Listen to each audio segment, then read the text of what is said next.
টুকি যখন ছোট ছিল তার জন্য এই ছাগাটা কিনেছিলাম, যাতে সে খেলতে পারে, ঘুমাতে পারে, তার জন্য কিনেছিলাম। টুকি এখন বড় হয়ে গেছে, তার দুটো বাচ্চাও হয়ে গেছে।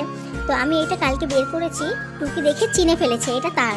এবার তার বাচ্চাগুলো যে ঘুমাচ্ছে, তার মা কি করেছে, তাড়াতাড়ি সে চিনে ফেলেছে সে যে তার ভিতরে জোরজবস্তি সে ঘুমাবে। বাচ্চাগুলো মায়ের মতনই হয়েছে, তার আর বেরায়নি। এবার বাচ্চাগুলো এবার ঝগড়া করছে তার মায়ের সঙ্গে। এবার দুটো বাচ্চা এবার ঝগড়া করছে।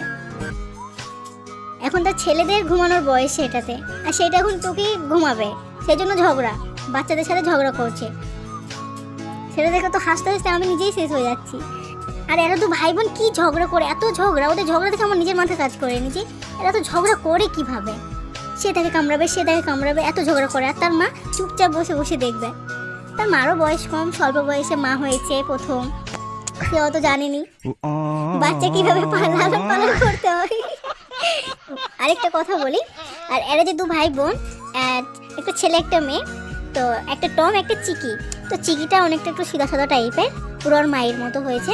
আর যে টম, যে ছেলেটা, সে বেশি দুষ্টু সব থেকে। সে বেশি তার বোনের সাথে যেচে ঝগড়া করবে, মানে সে নিজে যে কামড়াবে, নিজে যে পা কামড়াবে, মারবেই করবে, সেইভাবে ঝগড়াটা হয়। তোমরা দেখতেই পারছো, দেখো কেমনভাবে তার বোনকে জ্বালাচ্ছে সে।